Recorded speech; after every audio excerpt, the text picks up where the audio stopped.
Ecclesiastes 10:19, money is the answer for everything.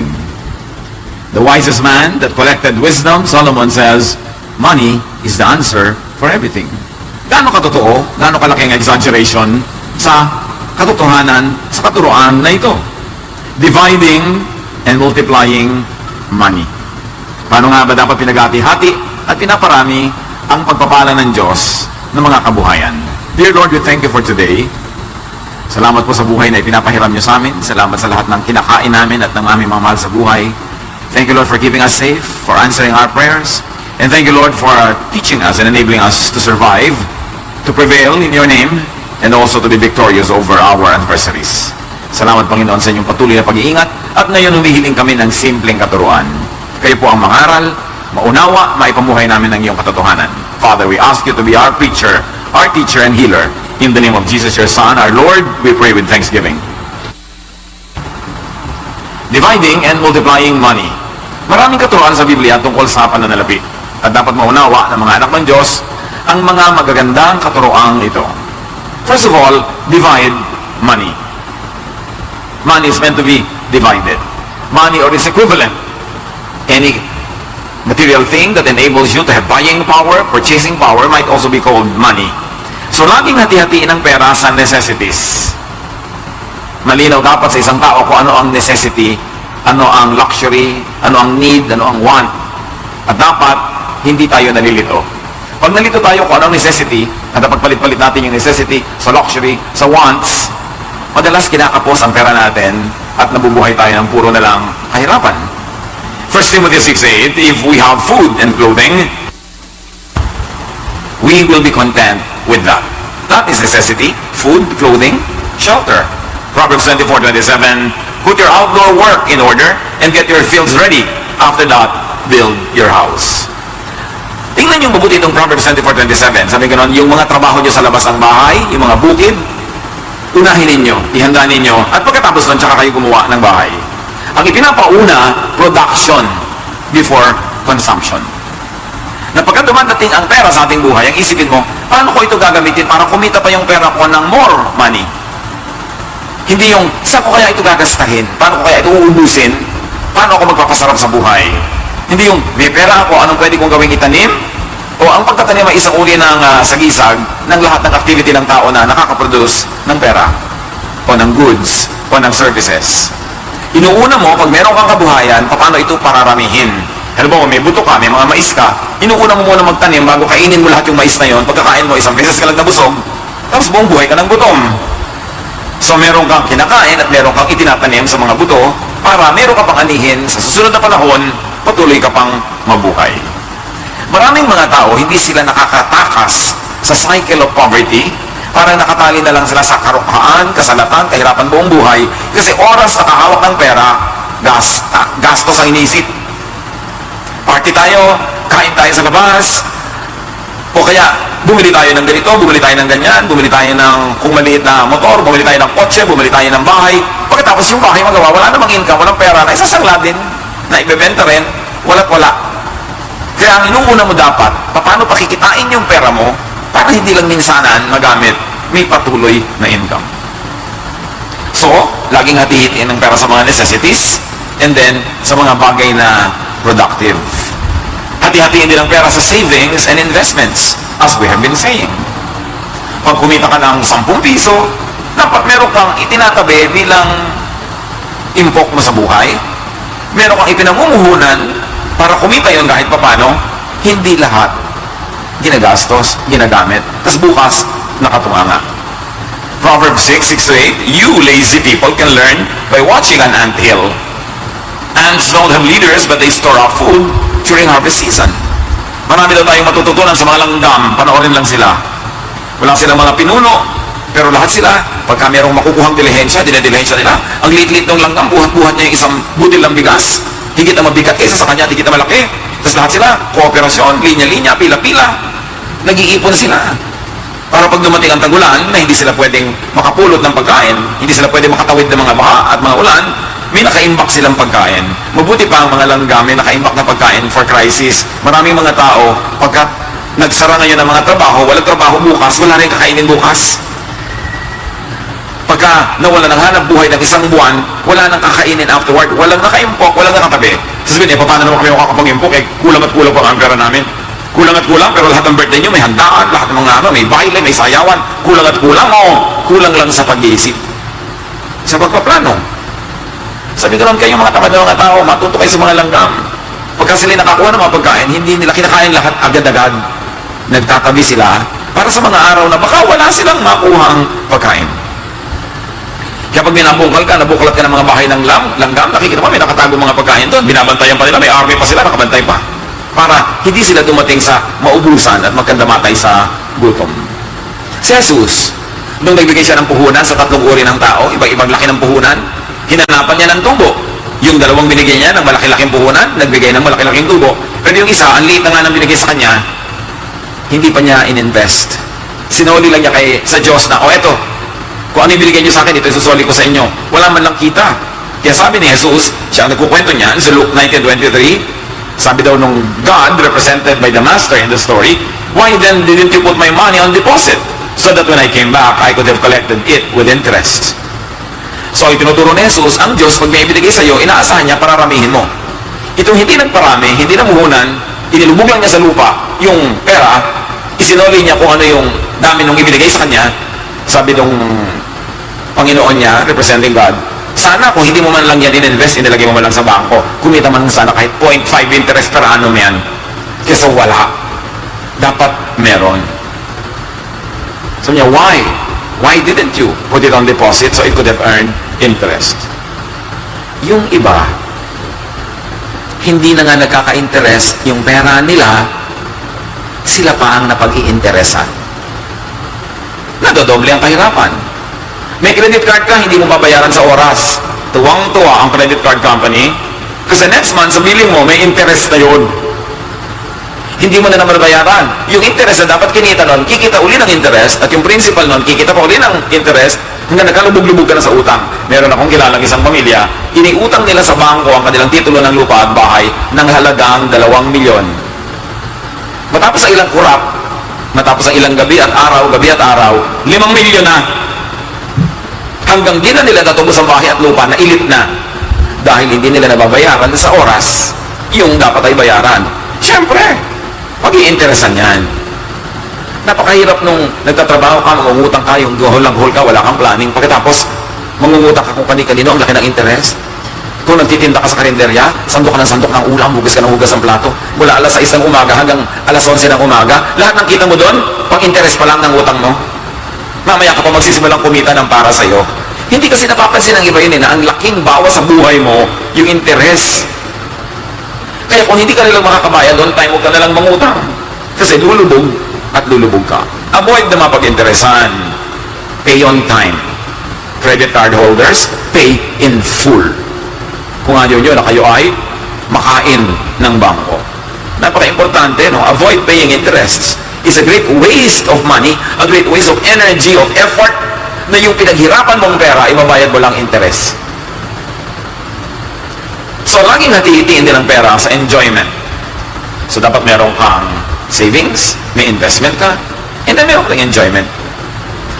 Ang enjoyment, huwag natin dapat titingnan na parang luho, parang pagwawaldas o pagsasayang, because investment in emotional and mental health could become investment in physical health, and then in creativity, then in productivity. Ang taong nag-enjoy, nasasarapan sa buhay, maligaya, mas nagiging creative. At pag creative, mas nagiging productive. Pagka masaya ka, naliligayahan ka, nakaka-boost siya ang immune system. Naiiwasan mo magkasakit. Lumalakas ang iyong katawan, nakaiwas ka magpa-doktor, magpa-opera, magpa-hospital, malaking savings yun. Kaya investment din to keep yourself and make yourself happy. To enjoy in proportion to your income. Kaya dapat iniisip mo, gaano ba yung income ko, gaano kalaking pang-enjoy ko dyan, gaano kalaki ang pang-savings, pang-investment, gaano kalaki ang pang-basic necessities. Iniisip at pinaplano yon. Because if you fail to plan financially, then you plan to fail. Kailangan may balak, may plano. Ecclesiastes 10:19, a feast is made for laughter, wine makes life merry, and money is the answer for everything. Gaano karaming problema nyo ang kayang solusyonan ng pera? Ang dami, di ba? Ang hindi mo lang masolusyonan ng pera, yung mahal kita, mahal mo siya, mahal niya ay iba. Hindi talaga nasosolusyonan ng pera. Pero halos lahat ng iba pang problema, may katapat lang pera. Kaya dapat ang tao maingat sa paggawa, sa paghawak, pagpaparami ng pera. Para marami sa mga problema niya malutas. And if a problem has a price tag, it is still not a very difficult problem. Ang mahirap na problema ay walang price tag. Katulad nung mahal mo siya, di kanya mahal. Wala talagang price tag. Problem yun. Yung may pera ka pero may sakit ka, hindi mabili ng pera ang gamot, patuloy ka nagkakasakit. Problem talaga yun. Kaya mabigat man ang problema na financial, ang katapat ng pera, pag nagawa mo yung pera, malulutas yung problema. Kaya ang dapat ginagawa mo, gumagawa ka ng pera bago dumating yung problema. May savings ka na para pag dumating yun, may katapat agad. Ang hirap nung ito yung need mo, ngayon ka naghahanap. Kahit magbebenta ka pa, binabarat ng tao pag alam niyang kailangan mo ng pera ngayon. Planning is important. Isaiah 55 verse 2, Listen to me and eat what is good, and you will delight in the richest of fare. Hindi masamang mag-enjoy. Gusto ng Panginoon na nag-enjoy tayo, pero dapat sang-ayon sa ating kinikita. Hindi enjoy ka ng enjoy dahil hinihingi mo ang kinikita ng iba. Nakaasa ka lang sa iba. O ninanakaw mo pa, yun ang maling enjoyment. Pero yung kinita mo, you earn it, you should enjoy. God wants you to enjoy in proportion to the income that you make. So create a climate, an atmosphere of delight, not of pain. Ang daming problema kahit sa mga bahay, may kinalaman sa pera. Bunga nga ng bunga yung nanay. Dalo, ipatay mo yung ilaw. Huwag ka na mag-electric fan. Yan lang, pinaplansya mo pa, pambahay lang. Uy, ang pampapaligo mo, 3 gram na. Dapat 2 tabo lang. Bla bla bla bla bla bla. Ang lakas mo naman magsabon, naglalaba ka lang, bula pa ng bula. Di ba lahat yan dahil sa pera? Eh kung yung pera, hindi malaking issue sa inyo, nabula ko, kaya mo mabula para masaya. Ang lakas niya mag-shampoo. Di ba, babanto pa yung shampoo, dadagdagan ng tubig para humaba ang gamit ng shampoo. Nasawsawa na yung patis, ibabalik pa sa bote. Dahil lang sa pera. Nag-away-away dahil naiwan mo ang electric fan ng 3 minuto, sinabunutan ka na ng nanay mo dahil pera yan. Kaya dapat para mabawasan yung maraming gulo, kumita ng pera, tapalan ng pera ang problema, mas maluwag. Eh marami naman kasi sa atin ang galing gumastos pero hindi naman magaling kumita.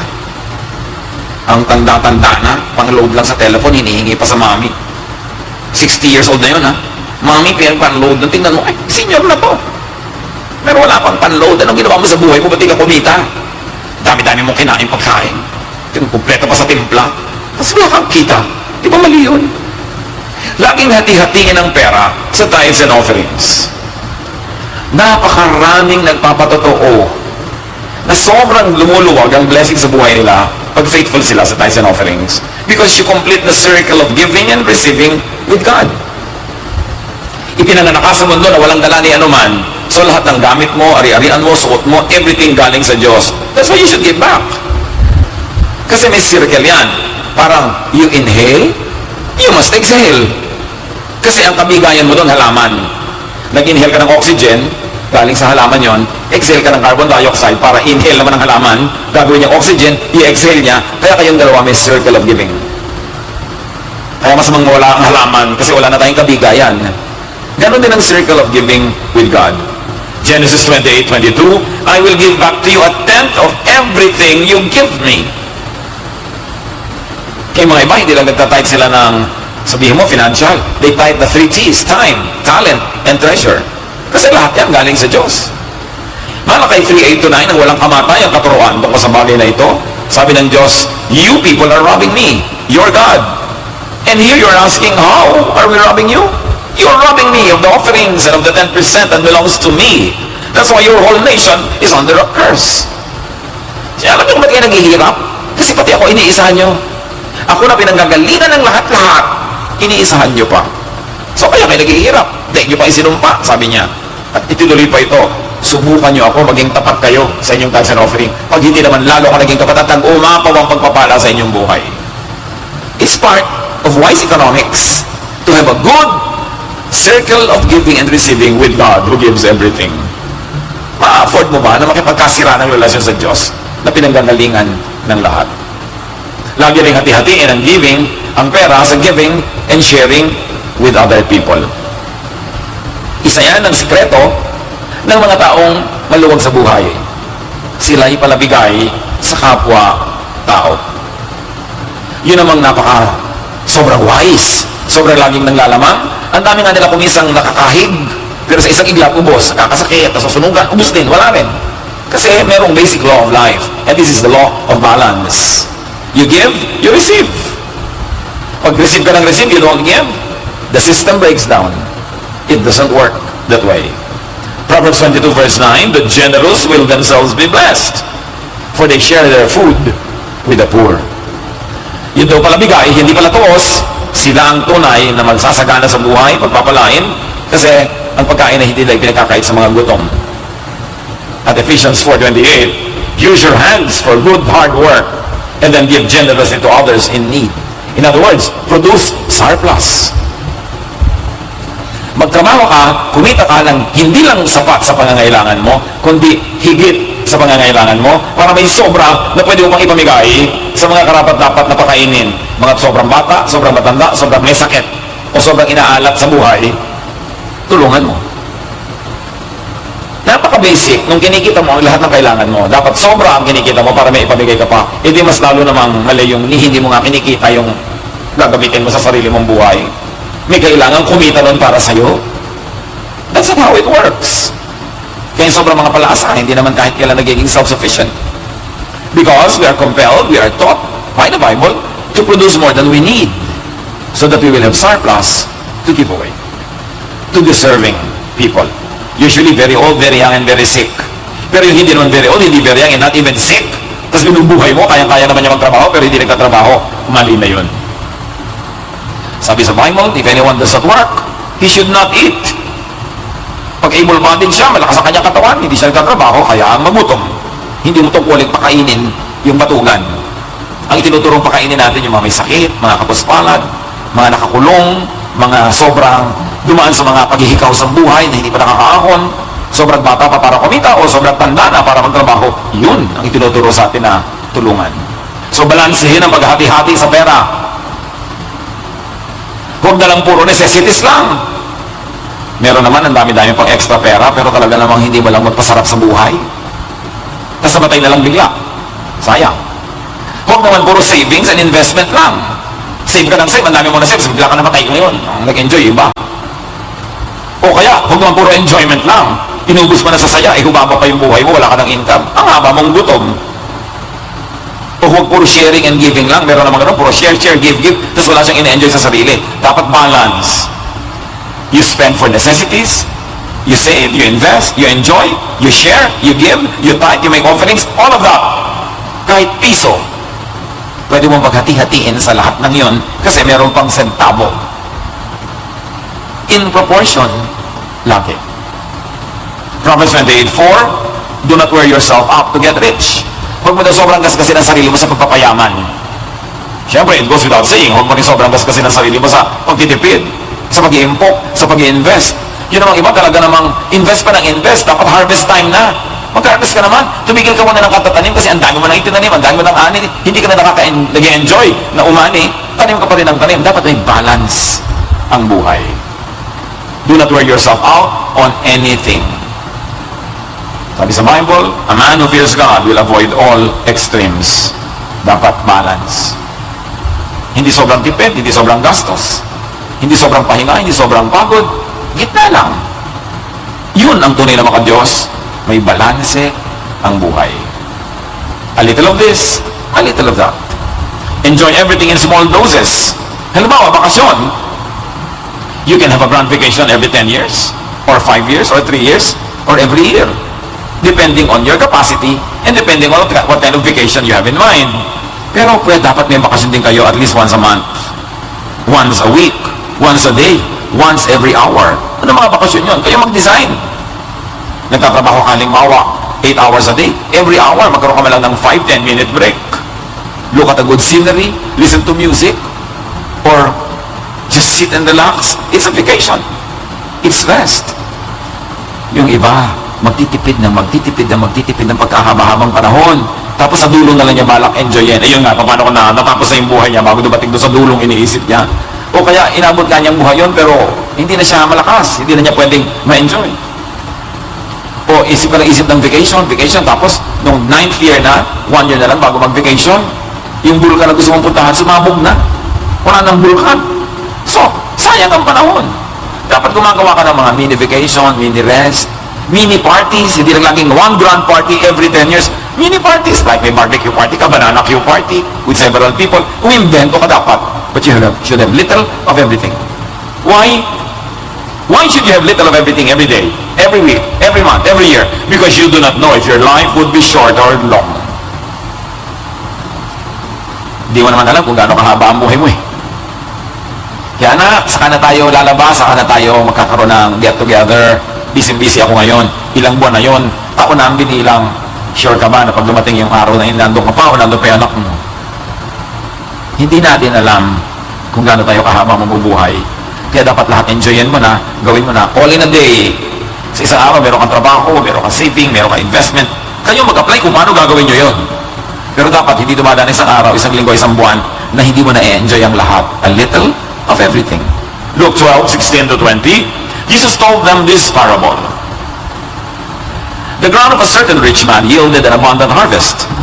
He thought to himself, what shall I do? I have no place to store my crops. Then he said, this is what I'll do. I will tear down my barns and build bigger ones, and then I will store my surplus grain. And then I'll say to myself, you have plenty of grain laid up for many years. Take life easy, eat, drink, and be merry. But God said to him, you fool, this very night your life will be demanded from you. Then who will get what you have prepared for yourself? Hindi masama na mag-ipon, mag-imbak. But it seems that this man, what was wrong was, wala siyang ginawa kundi mag-ipon, magtrabaho, mag-imbak. Dahil sabi niya, finally, ang dami na, pwede na ako magsimulang mag-enjoy ngayon. Sa dinami-rami, hinapakaba ng panahon, nagtiis ako. Pero sabi ng Diyos, deadline na, dead ka na mamaya. Sorry na lang, iba na lang mag-enjoy ng inipon mo. You know the lesson? Mag-ipon ka, pero pinapapak-papak mo rin ng konti. Hindi yung ipon ka lang ng ipon, tapos wala kang na-enjoy. Kasi nga, hindi mo alam kung gaano katagal, hahaba. O iikli ang iyong buhay. James 4:13-14. Now listen, you who say, today or tomorrow we will go to this or that city, spend a year there, carry on business and make money. Why? You do not even know what will happen tomorrow. What is your life? You are a mist that appears for a little while and then vanishes. Yes, magandang may plano. Pero huwag mong iasa lahat sa plano. Kasi pwedeng hindi matuloy yung plano dahil pwedeng mautas ang buhay mo ngayon din. Sabi ng James, alam niyo ang buhay niyo mga tao para lang kayong usok ng katol. Isang usok, isang ihip na hangin, wala na kayo. Tapos na ang buhay niyo. You are just a mist. You stay for a while and then vanish. So dapat, yung stay a while na yon, enjoyin mo lahat, gawin mo lahat, a little of everything, because you don't know when you will expire. Likewise, may tao, mahal mo, mahalin mo na, hindi mo na, baka mawala na siya mamaya. Pag ba umaalis ang mahal mo sa buhay, sa bahay, sa umaga, para pumasok, sure ka ba na babalik siya mamaya? Nobody sure.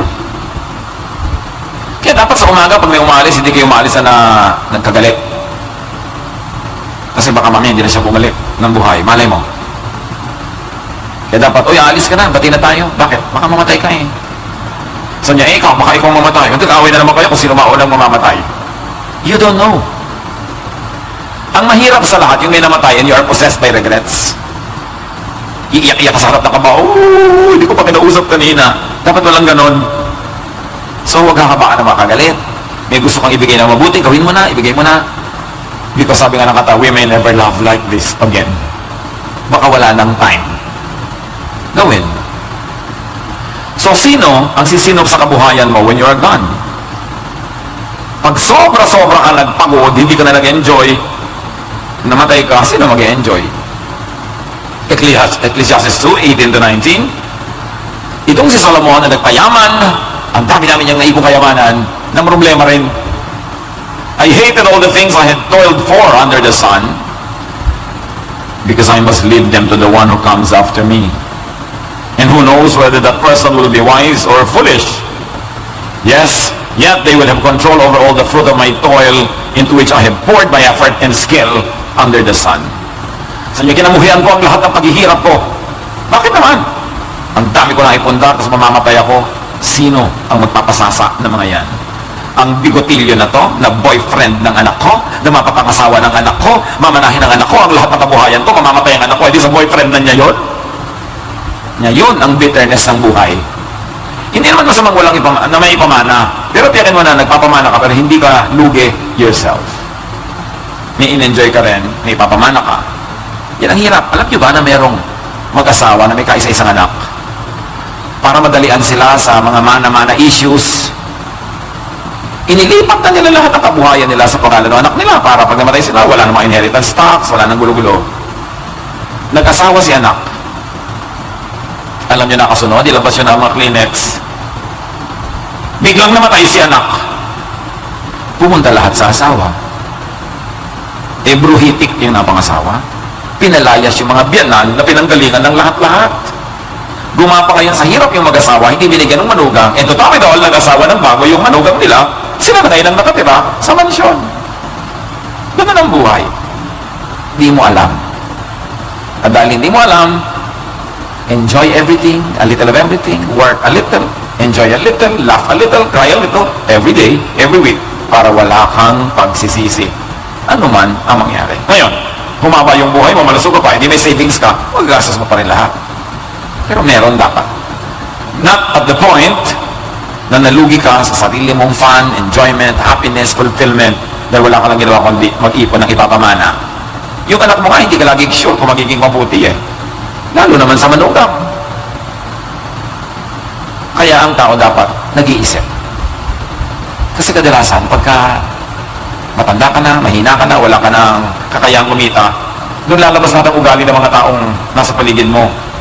At kung ikay malalagay sa alanganin, sa kaapihan, it's too late for you to correct the situation. Itama habang maaga. Isa ring moral lesson, huwag mo munang ipamana, pagkamatay mo na, bahala na siya magbayad ng tax. Pero habang buhay ka, may control ka sa iyong kabuhayan. Kasi ngayon kung mabuti kung sa anak mo lang lagi pupunta, kung nag-asawa, basta wala bigla yung anak mo, minana ng asawa. Yun ang sinasabi ni Solomon. I hated all the things that I have done because I am leaving a lot of things in the hands of someone I cannot even control. So, konting tabi, konting gamit, konting kita, konting gastos. Balanced. Plan long range like you would live a very long life. But live daily as if you were going to have a very short life. Because any of the two can happen. Magplano ka na parang mabubuhay ka ng pagkahaba-haba, pero mag-enjoy ka ngayon na parang mamamatay ka na mamaya. Para hindi ka lugi, alinman ang nauna. Ecclesiastes 5:18-20. It is appropriate for a person to eat, to drink, and to find satisfaction in their toilsome labor under the sun during the few days of life God has given them. For this is their lot. Moreover, when God gives someone wealth and possessions and the ability to enjoy them, to accept their lot and be happy in their toil, this is a gift of God. They seldom reflect on the days of their life because God keeps them occupied with gladness of heart. Pansinin niyo yung last verse, 29. They seldom reflect on the days of their life because God keeps them occupied with gladness of heart. So, yung taong pinagpapala ng Diyos, dahil sa kumikita ng konti, gumagastos ng konti, nag-enjoy ng konti, nagsasakripisyo ng konti, pinagpapala sila ng Diyos dahil balance ang buhay nila, meron silang kaligayahan sa buhay na hindi sila nakakapag-isip ng mga drama-drama. Hindi nila lagi naisip yung mamamatay na ba ako, paano ako mamamatay, ano mangyayari sa akin, malilibing ba ako, sasapokit ba ako sa loob ng taol, etc. etc. Naiisip yan ng mga malulungkot. Yung mga sari-sari ang guni-guni, naiisip ang mga na pumapasok lang yan sa iyong sistema dahil malungkot ka. Kasi kung masaya ka, hindi mo maiisip yung mga bagay na yan eh. That's why magandang blessing na mayroong gladness of heart given by God. At yung mga pinag-usapan natin kanina na balanced living, yun ang nagpapakilo sa kami ng Diyos para kabigyan ng gladness of heart, yung balance sa buhay mo. Nagbibigay ka, tumatanggap ka. Hindi yung tanggap ka lang ng tanggap, sa kuripot mo, ayaw mo na magbigay. Gusto mo na lang, lahat libre, lahat dagdag. Hindi matutuwa sa iyo ang Diyos. Mamaya, pag lagi kang ganon, nade-depress ka na, iniisip mo nang magpatiwakal. Iniisip mo na paano ka, mamamatay ba ako, ayoko nang mabuhay. Lahat ng mga yan, pumapasok lang at sumasagi sa isip ng mga taong malungkot. Kaya duty mo na pasayahin ang sarili mo.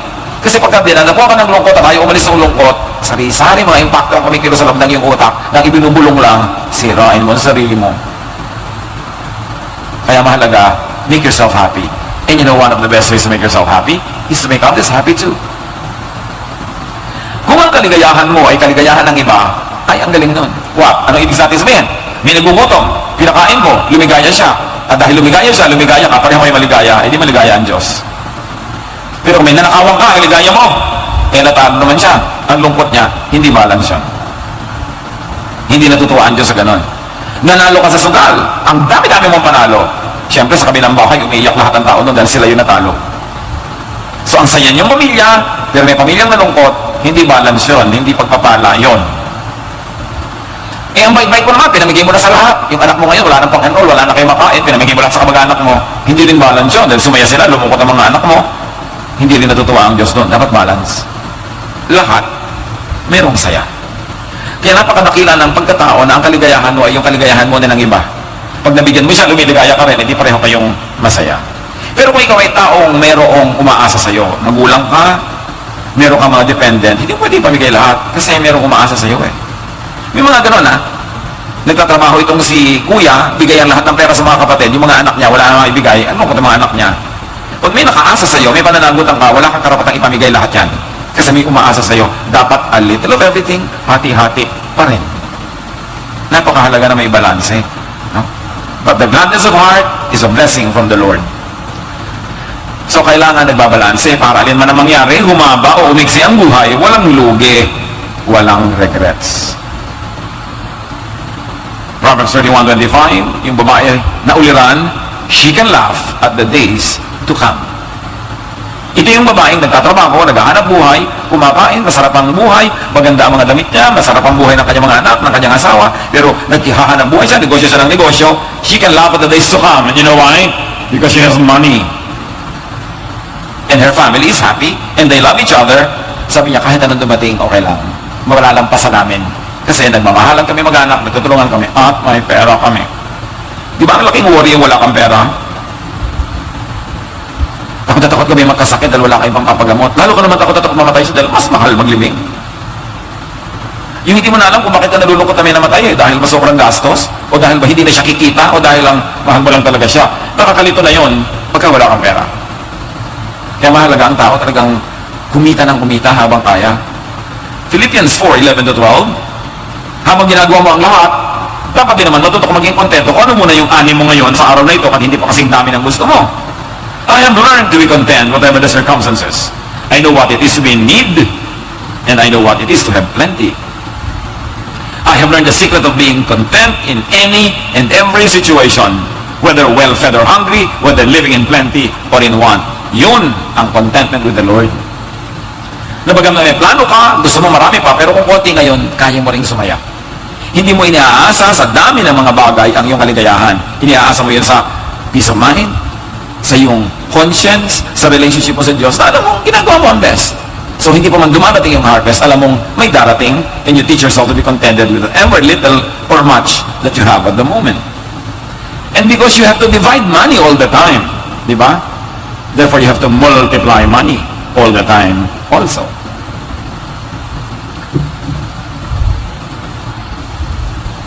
Proverbs 14:23, all hard work brings a profit. Basta nagtatrabaho ka, hindi ka masisiro. Pwede hindi ka yumaman, pero hindi ka magugutom.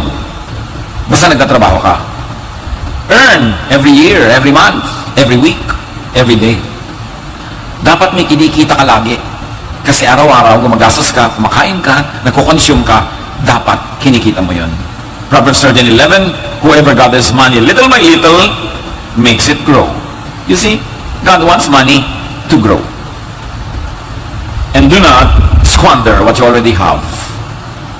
Ang itinuturo sa atin, magparami, mag-impok. Pero yung nandyan na, mawawala pa dahil sa kapabayaan, eh ang ending nun, sorrow, misery.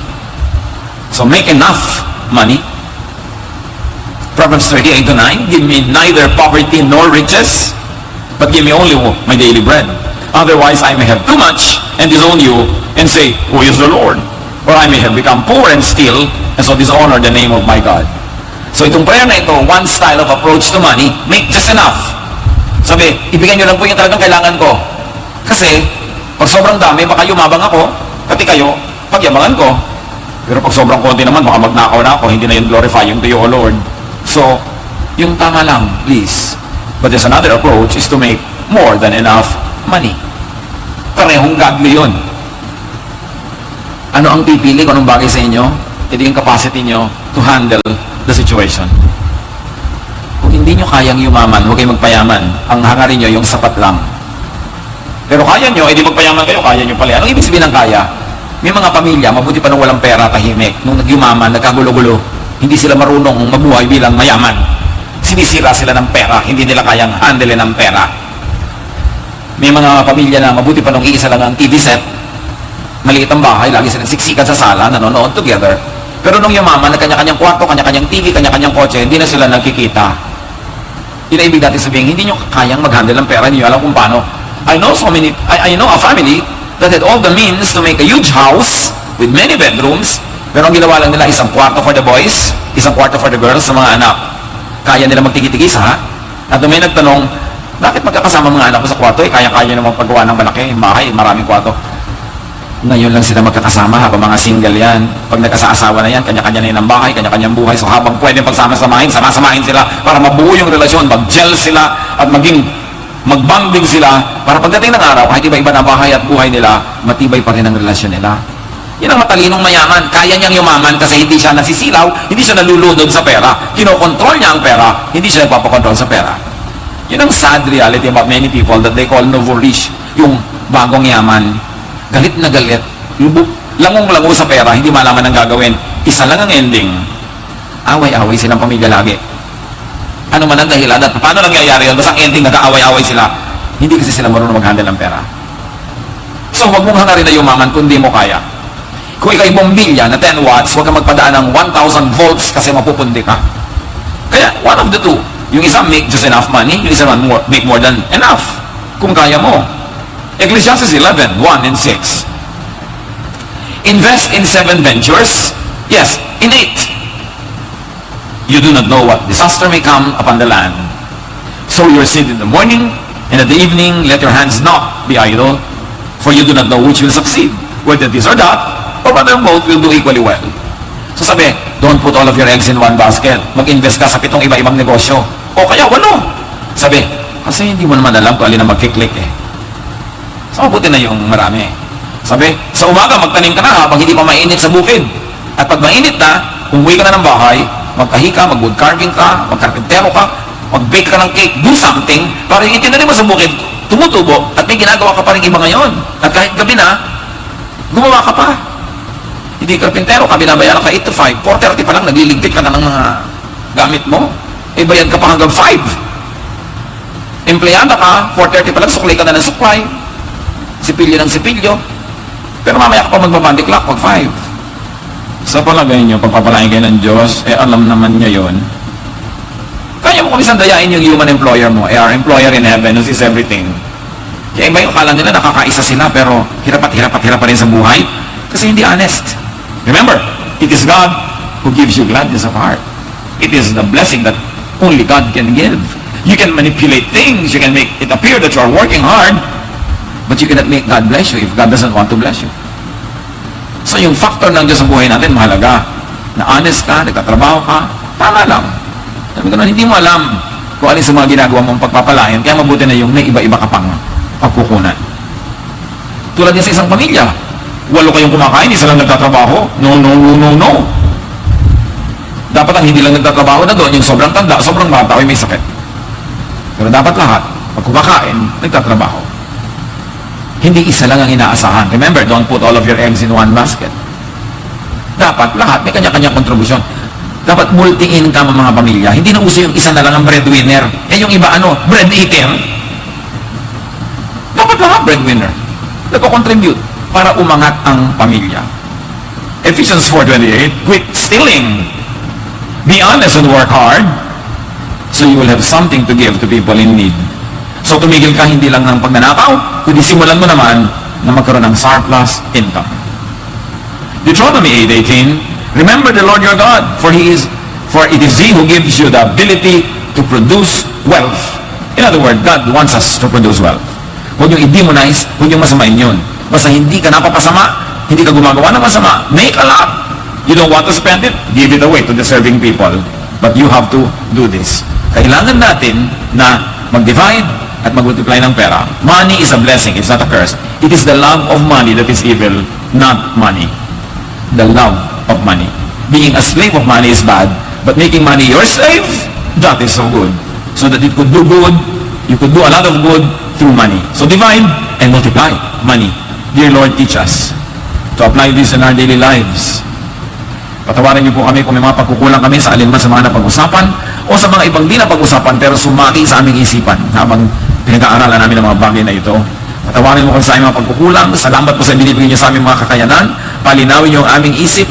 Papagliwanagin ninyo para kami, Lord, maging mabubuting mga anak niyo. Nagtatapat, gumagawa, gumagastos, nagbibigay, nag-enjoy ng blessing because this is your will for us. Pagbulay-bulayan natin sa mandali, sa katahimikan, ang mga kahulugan nito sa ating buhay. Be with the Lord in silent reflection.